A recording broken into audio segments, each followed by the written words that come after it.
साथ नजर आते हैं।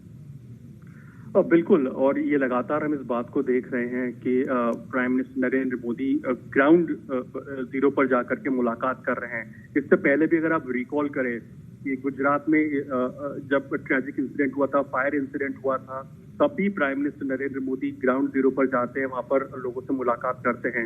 इससे पहले जब उड़ीसा, वेस्ट बंगाल के अंदर साइक्लोन हिट किया था, इस तरह के जब डिजास्टर्स आए थे, तो वहां भी prime minister Narendra Modi ground zero पर जाते हैं और वहां पर पूरी सिचुएशन को समझते हैं। जो लोग इम्पैक्ट हुए हैं उन फैमिली से, उन लोगों से बातचीत करते हैं। तो ये प्राइम मिनिस्टर नरेंद्र मोदी का एक वर्किंग स्टाइल है कि वो यहाँ दिल्ली में बैठ करके प्रेजेंटेशंस ही नहीं देखते हैं या फिर ब्रीफ नहीं लेते हैं, लेकिन जो ब्रीफ उनको मिला है उसको ग्राउंड लेवल पर जाकर के उसको देखते हैं, समझते हैं। और जाहिर सी बात है जो एक सेंसिटिव सिचुएशन इस समय पर हम लोग देख रहे हैं अपने सामने, जो ट्रैजिक इंसिडेंट जो हुआ है, वहां पर जो अल्टीमेट जो एक जिसको इम्पैक्ट होता है, जो एक आम आदमी होता है, आम जन होता है, उनसे डायरेक्टली इंटरेक्ट कर रहे हैं। और ये बहुत बड़ी बात होती है जब देश की टॉप लीडरशिप जब ग्राउंड जीरो पर आपके साथ में खड़ी होती है, चाहे जो तमाम स्टेक होल्डर्स हो जो कि रेस्क्यू एंड रिलीफ ऑपरेशन में इस समय पर मौजूद हैं, उनको तो एक सपोर्ट, एक मोरल बूस्टर तो मिलता ही है कि वो वहां पर आए हैं और एक तरह से देश की टॉप लीडरशिप के सामने आप देखेंगे कि वो रेस्क्यू रिलीफ ऑपरेशन को अंजाम दे रहे, तो उनका तो मोरल बूस्ट होता ही होता है। लेकिन जो लोगों ने अपने परिजनों को खो दिया या जिनके परिजन घायल हो गए हैं, उन लोग को काफी संबल प्रदान होता है, बहुत सपोर्ट मिलता है, एक इमोशनल सपोर्ट बहुत मायने रखती है ऐसे समय में, क्योंकि हम जानते हैं कि ये वो समय होता है जिन लोगों ने अपने करीबियों को खो दिया इस इंसिडेंट के अंदर। वहां पर अगर देश की टॉप लीडरशिप आपसे आके मिल रही है, आपसे बातचीत कर रही है, कि इमोशनल सपोर्ट आपको देने की कोशिश कर रही है, तो ये एक बड़ी बात होती है, एक बड़ा जेस्चर होता है। फाइनेंशियल ठीक है अरुण, आपको रोकना चाहूंगा। अब बता दें अपने दर्शकों को कि बालासोर के अस्पताल में रेल दुर्घटना में घायल हुए लोगों से प्रधानमंत्री मोदी ने मुलाकात की, जिसकी तस्वीरें आपके सामने हैं, और उनका हालचाल जाना। वहीं घायलों से मुलाकात के बाद प्रधानमंत्री मोदी ने क्या कुछ कहा, आइए देखते हैं। कल शाम को एक भयंकर हादसा हुआ। असह्य वेदना मैं अनुभव कर रहा हूं और अनेक राज्यों के नागरिक इस यात्रा में कुछ न कुछ उन्होंने गंवाया है। जिन लोगों ने अपना जीवन खोया है, ये बहुत बड़ा दर्दनाक और वेदना से भी परे, मन को विचलित करने वाला। जिन परिवारजनों को इंजरी हुई है, उनके लिए भी सरकार उनके उत्तम स्वास्थ्य के लिए कोई कोर कसर नहीं छोड़ेगी।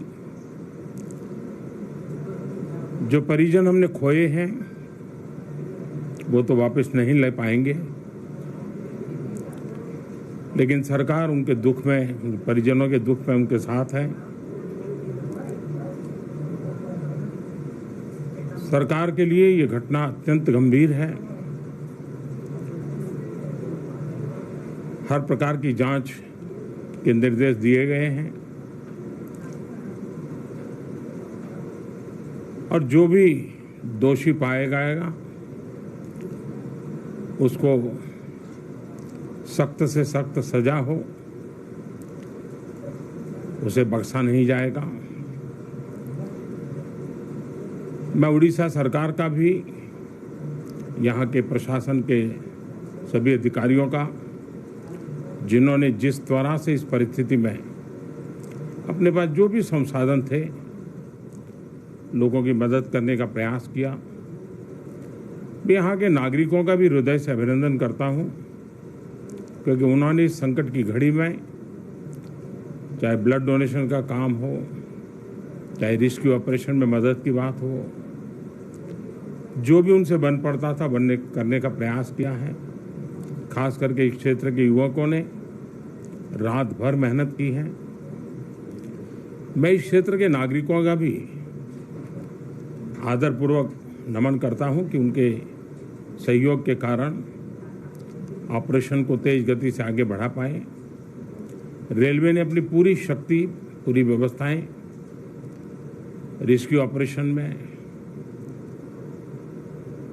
आगे रिलीफ के लिए और जल्द से जल्द ट्रैक रिस्टोर हो, यातायात का काम तेज गति से फिर से आए, इन तीनों दृष्टि से सुविचारित रूप से प्रयास आगे बढ़ाया है। लेकिन एक दुख की घड़ी में मैं आज स्थान पर जाकर के सारी चीजों को देख करके आया हूं। अस्पताल में भी जो घायल नागरिक थे उनसे मैंने बात की है। मेरे पास शब्द नहीं है इस वेदना को प्रकट करने के लिए, लेकिन परमात्मा हम सबको शक्ति दे कि हम जल्द से जल्द इस दुख की घड़ी से निकले। मुझे पूरा विश्वास है कि हम इन घटनाओं से भी बहुत कुछ सीखेंगे और अपनी व्यवस्थाओं को भी और जितना नागरिकों की रक्षा को प्राथमिकता देते हुए आगे बढ़ाएंगे।